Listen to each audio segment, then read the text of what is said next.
Fala pessoal, tudo bem com vocês? Bom, hoje a gente vai fazer a nossa revisão para a prova. Então, vejam que eu separei aqui na lousa em dois segmentos a nossa revisão. Primeiro, a apostila 1, depois a apostila 2, que tem os conceitos um pouco mais complicadinhos, tá? Então, em ambas as apostilas, a gente vai mexer aí com matemática básica. O que eu estou chamando de matemática básica? Contas de multiplicação, adição, subtração e divisão, porém com o uso constante da potenciação, tá? Então, quando eu falo potenciação, você tem que lembrar como operamos potências de 10. Como assim? Bom, uma revisão rápida. Multiplicação de potências de mesma base, a gente conserva a base e soma os expoentes. Agora, divisão de potências de mesma base, conserva-se a base e subtraem-se os expoentes. Tem que lembrar dessas propriedades, galera, porque aqui a gente vai trabalhar no mundo da eletricidade. E quando trabalhamos no mundo da eletricidade, nós trabalhamos com coisas muito pequenininhas. Então vem comigo, galera. Olha só, dentro da apostila 1, o primeiro tema visto foi quantidade de carga. Quantidade de carga, galera, ela depende de duas coisas, do N e do E. Quem é este N? Este N é o número de portadores que aquele corpo possui. Ou seja, qual é o número de partículas elementares, sejam prótons ou elétrons, que aquele corpo possui em excesso. Se ele possuir partículas elementares positivas, ou seja, prótons em excesso, ele terá uma carga positiva. O corpo será positivo. Já agora, se o corpo tiver um determinado número de portadores, como partículas elementares em excesso, negativas, ou seja, elétrons, esse corpo terá uma quantidade de carga negativa. A carga dele será negativa. Quando que o corpo é neutro? Quando o número de prótons é igual ao número de elétrons, beleza? Então, N explicado. O E é a carga elementar, é a carga de uma partícula elementar. Se a sua partícula for positiva, o E é positivo, ele tem esse valor aqui, ó, 1,6 vezes 10 a menos 19. Já se a sua partícula, se a sua carga for negativa, significa que eu tenho esse valor, só que com sinal de menos na frente. Será menos 1,6 vezes 10 a menos 19. Então a carga elementar depende do número de portadores, hein? Se tiver mais prótons, mais 1,6 10 a menos 19. Se eu tiver mais elétrons, o número de portadores como partículas elementares negativas, é menos 1,6 vezes 10 a menos 19. Nesse caso, coulombs. Não pode esquecer que a unidade de medida da quantidade de carga de um corpo é dado em coulombs, certo? Visto isso, a gente estudou como que os elétrons passam de um corpo para o outro. Então temos três processos para eletrizarmos um corpo: atrito, contato ou indução. No atrito, galera, a gente esfrega o corpo um no outro, né? Ao esfregarmos os corpos um no outro, a gente vai ter a passagem de elétrons de um corpo para o outro. Lembre-se sempre, quem passa é elétron. Se eu esfreguei dois corpos, e aí eu sei que o elétron passou da minha mão esquerda para a minha mão direita, a minha mão esquerda perdeu o elétron. Então, se ela perde partícula negativa, ela fica positiva. A minha mão direita recebeu o elétron. Então, se ela recebe partícula negativa, ela fica majoritariamente negativa. Tudo bem? O corpo ficar positivo, galera, nunca é porque recebeu próton. Não existe isso. Ele perde elétron e aí sim ele fica positivo. Tá bom?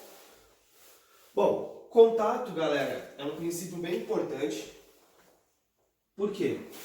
Quando eu coloco dois corpos em contato, o que vai acontecer é, eles vão entrar no que a gente chama de equilíbrio eletrostático. Ou seja, ao fim desse contato, quando eu separar os corpos, os dois vão ter a mesma quantidade de carga. Como que eu calculo isso?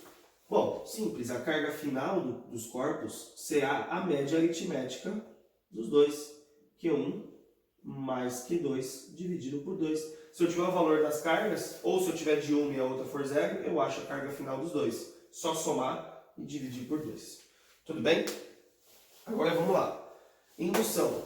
Galera, a indução ela não chega a ser um contato, ela é uma aproximação. Então imaginem que o meu punho esquerdo é uma esfera neutra, ou seja, o número de prótons igual ao número de elétrons, e a minha caneta seja uma barra eletrizada positiva. Quando eu aproximar a minha barra positiva sem tocar, hein? Quando eu aproximar essa parte da minha mão, se a barra é positiva, ela vai ficar concentrada com partículas negativas e o lado oposto com partículas positivas. Lembre-se que opostos, cargas opostas se atraem. Então, sem encostar, eu vou polarizar essa esfera. Eu vou deixar a carga oposta à que está chegando da barra concentrada de um lado e do lado oposto o outro número de partículas elementares. Tudo bem? Isto é indução. Postula 2. Na postula 2, iniciamos ela aí entendendo essa atração ou essa repulsão de partículas. Se eu aproximo duas partículas e eu vejo que elas fazem isso, ou que elas fazem isso, significa que alguma coisa está empurrando elas ou puxando, certo? E esta coisa você não vê, mas você chama de força. É uma interação entre dois corpos, entre duas partículas. Dessa forma, galera, como calculamos essa força de atração ou repulsão, essa força eletrostática, esta força elétrica, que também pode ser chamada de lei de Coulomb? Força elétrica é igual a constante eletrostática K. Esse cara aqui tem um valor bem definido, tá, pessoal? O K é igual a 9 vezes 10 a nona Newton, vezes metro quadrado por Coulomb quadrado, certo? Então esse valor vai ser sempre fornecido, tá? Fiquem tranquilos. Vezes o módulo das cargas. Módulo é sempre o valor absoluto, não importa o sinal. Então o que você sabe de carga aqui, você vai usar aqui, né? Se eu te der o valor das cargas, é o produto delas, dividido pela distância que elas estão uma da outra, ao quadrado. Então distância sempre em metros, tá, pessoal? Distância sempre em metros aqui, ó. Não pode esquecer. Qual relação é importante aqui? Primeiro, você tem que saber calcular, né, o valor dessa força, que é sempre dado em newtons. E além de saber calcular, relacionar. Pessoal, se eu afasto cada vez mais os corpos, a minha força tende a reduzir, né? Porque a minha força elétrica depende da aproximação. Quando elas estão próximas, eu consigo ver o fenômeno de atração ou repulsão. Portanto, quanto mais distantes uma da outra, menor é a força. Menor quanto? De forma quadrática, veja. Se eu falar para você que a força é F, que a distância é D, certo? Aí eu falo, vamos dobrar essa distância aqui, ó. Vamos dobrar a distância entre as partículas. A força ela vai reduzir. Quantas vezes? 4, porque o 2 vai estar elevado ao quadrado. Ao passo que eu falo assim, a distância é D. Agora, se eu diminuir 3 vezes a distância, eu estou aproximando 3 vezes mais as partículas. A minha força vai aumentar. Quantas vezes? 9, porque 3 ao quadrado é 9. Tudo bem essa relação, galera? Por fim, você aprendeu o movimento ordenado de elétrons, chamado de corrente elétrica. A corrente elétrica, você tem que lembrar que primeiro, para que ela exista, no seu fio você tem que gerar um dipolo. Esse dipolo é chamado de potencial elétrico. Se eu tenho 2 polos, eu tenho 2 potenciais. Um positivo e um negativo, temos aí uma diferença de 2 potenciais, uma DDP. A partir do momento que eu gero essa DDP, eu forneço energia elétrica para cada elétron que estava se movimentando aleatoriamente, e esses elétrons vão começar a ter um movimento ordenado. Os elétrons são sempre atraídos pelo polo positivo, né, do meu potencial, só que convencionou-se que a corrente tem um movimento oposto ao movimento dos elétrons. A corrente elétrica sempre vai do polo positivo para o polo negativo. Desta forma, como calculamos a corrente elétrica que passa em um fio? A gente analisa a quantidade de carga que está sendo passada ali naquele fio dentro de um determinado intervalo de tempo. Então, carga por tempo é corrente. Dessa forma, carga em coulombs, corrente em segundos, temos a corrente na unidade amperes, galera. Ampere é a unidade física, é a unidade de medida física da corrente elétrica. Ah, professor, mas e se eu tiver um gráfico? O seu gráfico será sempre de corrente por tempo. E aí você tem que lembrar que a área da figura geométrica formada pelo gráfico é numericamente igual à carga. Então, se o seu gráfico for crescente assim, ó, você vai ter um triângulo. Tendo um triângulo, a área de triângulo, base vezes altura dividido por 2. Isso é igual à quantidade de carga.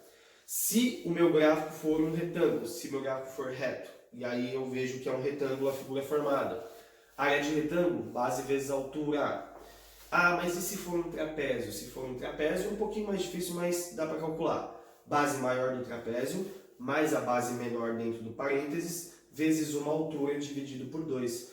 Portanto, pessoal, pegou o gráfico de corrente por tempo, a área que você vai calcular é numericamente igual, em número é igual à quantidade de carga do corpo. Se for pedida a quantidade de carga de um corpo, basta calcularmos a área. Tudo bem, galera?